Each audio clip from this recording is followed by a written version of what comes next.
Hello WhatsApp guys, എല്ലാ മച്ചന്മാർക്കും ഡൂഡ്സാർ ഗെയിമിങ്ങിൻ്റെ പുതിയൊരു വീഡിയോയിലേക്ക് സ്വാഗതം. അപ്പോൾ നമ്മുടെ ഇന്നത്തെ ഈ വീഡിയോ എന്ന് പറയാൻ നേരത്ത് ഒരുപാട് പേര് എൻ്റെ അടുത്ത് ഇൻസ്റ്റാഗ്രാമിൽ ചോദിച്ചാണ് ബ്രോ എങ്ങനെയാണ് ഈ സ്കോപ്പ് ഇട്ട് ജമ്പ് ഹെഡ്ഷോട്ട് അടിക്കുന്നതെന്ന്. അപ്പോൾ ആ ഒരു വീഡിയോയുടെ ട്യൂട്ടോറിയലായിരിക്കും ഇന്നത്തെ നമ്മുടെ ഈ വീഡിയോയിൽ കൂടെ നിങ്ങൾക്ക് ഞാൻ കാണിച്ചു തരാൻ പോകും. ചിലപ്പോൾ ഈ ഒരു വീഡിയോ കാണുമ്പോൾ പലരും പറയായിരിക്കും ഈ ഒരു ട്രിക്കൊക്കെ പണ്ട് ഇറങ്ങിയതല്ലേ ബ്രോ, ഇതൊക്കെ എല്ലാവർക്കും അറിയാവുന്നു. പക്ഷേ അങ്ങനെയല്ല, ഒരുപാട് പ്ലേയേഴ്സിന് ഇപ്പോഴും ഈ ഒരു ട്രിക്ക് അറിയത്തില്ല. അപ്പോൾ ഗൈസ് നമ്മുടെ ഇന്നത്തെ ഈ ഒരു വീഡിയോയിൽ അതിൻ്റെ ഹാൻഡ് ക്യാം ഉൾപ്പെടെ നിങ്ങൾക്ക് ഞാൻ കാണിച്ചു തരുന്നതായിരിക്കും. അപ്പോൾ നമ്മുടെ ചാനൽ ആദ്യമായി കാണുന്ന കൂട്ടുകാരുണ്ടെങ്കിൽ ഉറപ്പായിട്ട് സബ്സ്ക്രൈബ് ചെയ്യുക. അതിനൊക്കെ തന്നെ തൊട്ടടുത്തുള്ള ഒരു ബെൽ ബട്ടൺ കൂടെ ഓളിലേക്ക് സെറ്റ് ചെയ്ത് വെച്ചേക്കുക. അതിനൊക്കെ തന്നെ നമുക്ക് ഈ ഒരു വീഡിയോക്ക് നോട്ടിഫിക്കേഷൻ കാര്യങ്ങളൊക്കെ പോകാൻ നല്ല പാടാണ്. അപ്പോൾ അങ്ങനെ നോട്ടിഫിക്കേഷൻ കിട്ടാത്തവരുണ്ടെങ്കിൽ ജസ്റ്റ് ഒന്ന് അൺസബ്സ്ക്രൈബ് ചെയ്തിട്ട് ഒന്നും കൂടെ സബ്സ്ക്രൈബ് ചെയ്യുക. അപ്പോൾ ഗൈസ് നമുക്ക് എന്തായാലും ഡയറക്റ്റ് ഈ വീഡിയോയിലേക്ക് അങ്ങ് പോയേക്കാം.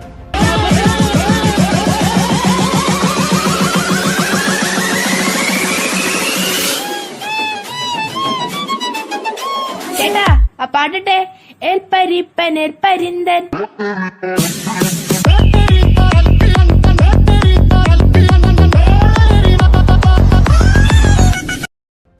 ഗൈസ് അതുപോലെ തന്നെ ഒരുപാട് കൂട്ടുകാർ എൻ്റെ അടുത്ത് വന്നിട്ട് നോ സ്കിൽ സെൻസ് തരുമോ ബ്രോ എന്നൊക്കെ ചോദിക്കുന്നുണ്ട്.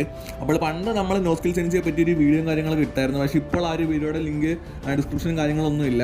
അപ്പം ആ ഒരു ഡിസ്കോഡ് സെർവർ എല്ലാം പോയായിരുന്നു. അപ്പോൾ അതുകൊണ്ടാണ് ഇപ്പോൾ നിങ്ങൾക്ക് ആ ലിങ്കും കാര്യങ്ങളും കിട്ടാത്തത്. അപ്പോൾ നമ്മൾ ഉറപ്പായിട്ട് ഇനി ഇപ്പോഴത്തെ ഫ്രീ ഫയറിൻ്റെ സെൻസിറ്റിവിറ്റിയും കാര്യങ്ങളൊക്കെ അനുസരിച്ച് പുതിയൊരു വീഡിയോ ചെയ്യുന്നതായിരിക്കും. അപ്പോൾ ഗൈസ് നമുക്ക് നമ്മുടെ കണ്ടന്റിലേക്ക് വരാം. അപ്പോൾ എങ്ങനെയാണ് സ്കോപ്പ് ഇട്ട് നമുക്ക് ഡയറക്റ്റ് നമ്മുടെ എനിമിയുടെ ഹെഡിലേക്ക് ആ ഒരു എയിം ലോക്ക് ആവുന്നത് നിങ്ങൾക്ക് ഞാൻ കാണിച്ചു തരാം. അപ്പോൾ ഹാൻഡ് ക്യാം ആണ് നിങ്ങൾക്ക് കാണിച്ചു തരുന്നത്, എന്നാലും നിങ്ങൾക്ക് മാത്രമേ നിങ്ങൾക്ക് നല്ലപോലെ മനസ്സിലാവത്തുള്ളൂ. ഗൈസ് ഇതിനായിട്ട് നിങ്ങളുടെ എയിമിൻ്റെ ഒരു പൊസിഷൻ ഉണ്ട്. അപ്പോൾ നിങ്ങളൊരു എയിം വെക്കുമ്പോൾ എപ്പോഴും ഒന്നല്ലേ നമ്മുടെ എനിമിയുടെ ചെസ്റ്റിൻ്റെ പൊസിഷനോ അല്ലെങ്കിൽ എനിമിയുടെ തൊട്ടടുത്തായിട്ടായാലും മതി. ഒരിക്കലും നമ്മുടെ ആ ഒരു എനിമിയുടെ കാലിൻ്റെ പൊസിഷനിലോട്ട് എയിം പോകരുത്. എയിം പോയാൽ നിങ്ങൾക്ക് ആ ഒരു സംഭവം വർക്കാവില്ല. അപ്പോൾ ഞാനിപ്പോൾ നിങ്ങൾക്ക് കാണിച്ചു തരുന്നത് ഇവിടെ കണ്ടു. ജസ്റ്റ് നമ്മുടെ എനിമിയുടെ അടുത്ത് എയിം വെച്ചാലും മതി.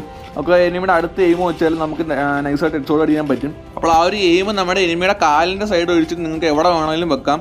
ഓക്കെ, കറക്റ്റ് എനിമിയുടെ ദേഹത്ത് വെക്കണമെന്നൊന്നുമില്ല. നിങ്ങൾക്ക് ഇപ്പോൾ ആ ഹെഡിൻ്റെ സൈഡിലോ ചെസ്റ്റിൻ്റെ സൈഡിലോ എവിടെ ആണെങ്കിലും എനിമിയുടെ ദേഹത്ത് വെക്കണമെന്നൊന്നും ഇല്ല. അപ്പം പിന്നെ നമുക്കെന്ന് വെച്ചാൽ ടൈമിങ്, രണ്ടാമത്തെ കാര്യമാണ് ടൈമിങ്. ഇപ്പം ഞാൻ ഇടയ്ക്ക് നിങ്ങൾക്ക് കാണാൻ സാധിക്കും എനിക്ക് ഇടയ്ക്ക് ബോഡി ഷോട്ട് കൊള്ളുന്നത്. അതിൻ്റെ ടൈമിംഗ് തെറ്റിപ്പോകുന്നതുകൊണ്ട് മാത്രമാണ് അങ്ങനെ ബോഡി ഷോട്ട് കൊള്ളുന്നത്. അപ്പോൾ ആ ടൈമിംഗ് കൂടെ പെർഫെക്റ്റ് ആയി കഴിഞ്ഞാൽ നിങ്ങൾക്ക് പിന്നെ ഫുൾ ടൈം ഹെഡ് ഷോട്ട് മാത്രമേ കയറുള്ളൂ. ഏകദേശം അപ്പം നിങ്ങൾക്ക് ഞാൻ ടൈമിങ്ങിനെ പറ്റി പറഞ്ഞുതരാം. അപ്പം നിങ്ങൾ ഈ ഒരു കാര്യം സ്പീഡിൽ ചെയ്താൽ ഒരിക്കലും വർക്കാവില്ല. അപ്പോൾ എല്ലാവരും പറയും ഈ ഒരു സംഭവം എല്ലാം 3 സ്വിച്ചും പെട്ടെന്ന് സ്പീഡിൽ ചെയ്യണം. പക്ഷേ അങ്ങനൊന്നും അല്ല. ജസ്റ്റ് ആദ്യം നിങ്ങൾ സ്കോപ്പ് ചെയ്യുക. ഓക്കെ, ആദ്യം നിങ്ങൾ സ്കോപ്പ് ചെയ്യുക, ജമ്പ് ചെയ്യുക. ഓക്കെ, ആ സ്കോപ്പും ജമ്പിൻ്റെ ജസ്റ്റ് ഒരു ടൈമിംഗ് വ്യത്യാസത്തിൽ മാത്രം ഫയർ ബട്ടൺ പ്രസ് ചെയ്യുക. ഇപ്പം നിങ്ങൾക്ക് right fire button left fire button ഏത് വേണമെങ്കിലും യൂസ് ചെയ്യാം, രണ്ടായാലും വർക്കാവും. അപ്പോഴത്തേക്കും നിങ്ങൾ ആ ഒരു ഫയർ ബട്ടൺ നിൽക്കുന്നതിൻ്റെ ടൈമിംഗ് ഉണ്ട്. അപ്പോൾ എല്ലാം 3 സ്പീഡ് ചെയ്താൽ വർക്കാവും. ഇപ്പോൾ നിങ്ങൾ സ്ക്രീനിൽ കാണാൻ സാധിക്കും ഞാൻ സ്മൂത്ത് ആയിട്ടാണ് ചെയ്തത്. അതിന് നിങ്ങൾ സ്കോപ്പ് ചെയ്യുക. സ്കോപ്പ് ചെയ്തതിന് ശേഷം നിങ്ങൾ ജമ്പ് ബട്ടൺ കൊടുക്കുക. ജമ്പ് ബട്ടനെ ക്ലിക്ക് ചെയ്തതിന് ശേഷം ഒരു ചെറിയൊരു 0.1 സെക്കൻഡ് വ്യത്യാസത്തിൽ മാത്രം നമ്മുടെ ഫയർ ബട്ടൺ നിൽക്കുക. എന്നാൽ മാത്രമേ ഈ ഒരു ഹെഡ്ഷോട്ടും കാര്യങ്ങളും കയറത്തുള്ളൂ. അപ്പോൾ ഏതൊരു കാര്യം ആദ്യമേ നമുക്ക് പെർഫെക്റ്റ് ആവില്ല. അപ്പോൾ നിങ്ങൾ ട്രെയിനിങ്ങിൽ പോയി ജസ്റ്റ് പ്രാക്ടീസ് ചെയ്യുക. പ്രാക്ടീസ് ചെയ്തതിന് ശേഷം മാത്രം നിങ്ങൾ ഗെയിം പ്ലേയിലൊക്കെ നിങ്ങൾ ഇങ്ങനൊരു കാര്യം ട്രൈ ചെയ്ത് നോക്കുക.